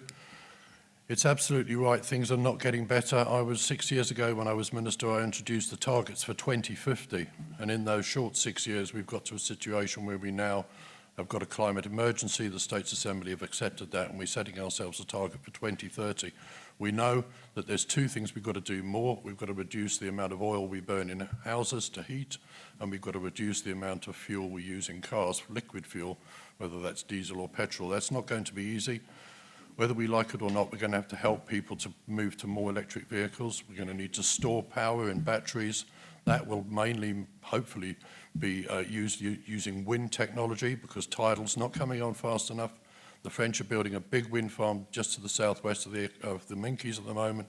We should be doing some of that. We should be cutting down on our waste. And I think in the short term, we're going to have to accept facts that we may have to buy some carbon credits and we may have to pay for carbon offsets. But if we're going to be serious about getting to 2030 and carbon neutrality, everybody's got to read this document and we've got to work harder on heating and transport. Piers Songo. Well, let's put it this way. The document's about 30 years too late. We should have started this a long time ago, and because of that, we're now putting immense pressure on our island, costly pressure, to try and change over. Now, I'm an environmental trained person, so I could reel off things that we could do to help our environment. Wetland restoration, much better than tree planting. Scrubland creation, again, much better than tree planting. These are things that we can easily do on island, but are actually predominantly missing from the carbon neutral roadmap. But we've got them here on the island already. They just need enhancing. So the roadmap, in my view, has actually missed a trick or two with what it's going through, and it has very much focused, as some others have already said, on the carbon element, which is the big showpiece. But it's very hard for a lot of people on Ireland to actually recognise. You don't see it. But if we change the topic, and if I said to you, well, what we want to do is reduce air pollution, which we can monitor around the schools and around the parish halls. If we wanted to reduce light pollution, the amount of chemicals in our water, they are actually all achieved by taking the same tactic. So it's how we want to look at it moving forward. There's a huge amount that we can do. Right now, I checked this morning again, biodiesel has yet again gone cheaper than regular diesel. Why are we not jumping on this now, where it's due to be in January? There's going to be some tax relief on biodiesel. Why are we not pushing that through now to get the entire island fleet onto biodiesel and completely strip away diesel? And I'm sorry, I don't buy the excuse that because there's not enough on island, it's a supply and demand. If we use it, we can get more in. So there's lots of things to do. You can finish the sentence. There's lots of things to do, and it's a really exciting time. And the climate is just the precursor to a lot worse things coming up behind.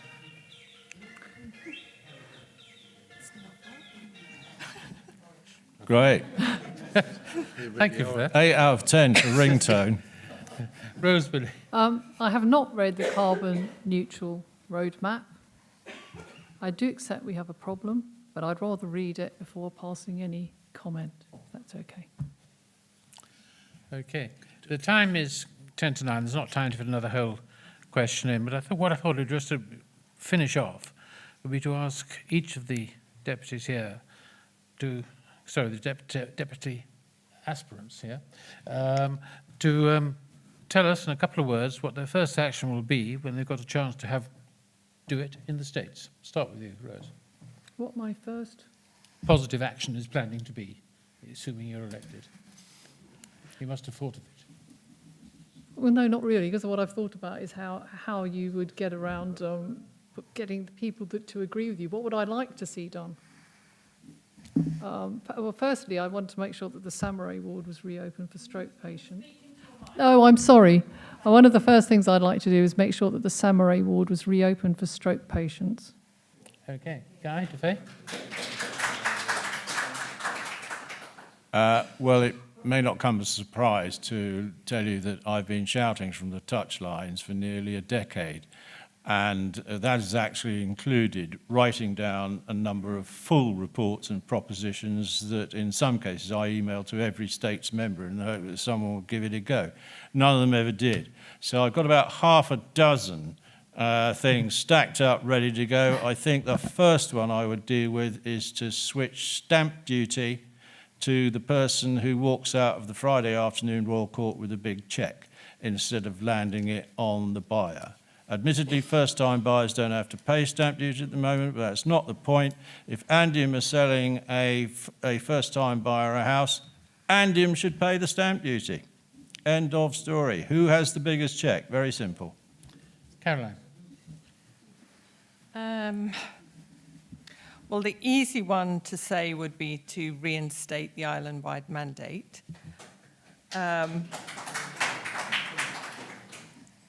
Yeah. And there you are, you've done it. There we are. I'll leave it at that. Philip Leclaire. For me, it's to urgently look at the cost of living crisis and make sure that people can afford to eat and heat their homes coming into winter. I think it's a scary time with the fuel prices going through the roof. People heating their homes this winter, especially young families and the elderly on fixed incomes. I think that needs to be looked at as a matter of urgency. Steve, your first move? On the same theme, community costs bonus increase and look at where old age pensions and the cost of going to the doctor were 10 years ago and go back to those levels, because they haven't moved in over a decade. Thank you. And finally, your last point from the dais here, Steve, Piers. Actually, I've already discussed this with someone today, and one of the first things I'd like to do is actually bring forward a proposition to review Class 2 social contributions, particularly for those who are self-employed. They actually pay 2 years in arrear, and that even means that during COVID, although they weren't earning anything, they were still having to pay social. That needs to be brought in line with Class 1 contributions, where it's pay as you earn and a fixed percentage, so it can fluctuate with actually what earnings you come in. We've got a huge amount of single-person, self-employed businesses in the island, and we need to create a resilient environment that they can survive and flourish. Okay, thank you. We've come to the end of interesting evening, and thanks to my helpers here, Perry with the microphone and Janine with her bell, without which we couldn't have carried on. And I remind you that the voting times are 8 in the morning to 8 in the evening on election day. We all expect to see you all here and many more as well. I thank you all for turning up, and I'd like you to show appreciation to the candidates for stepping into the spotlight and giving up their...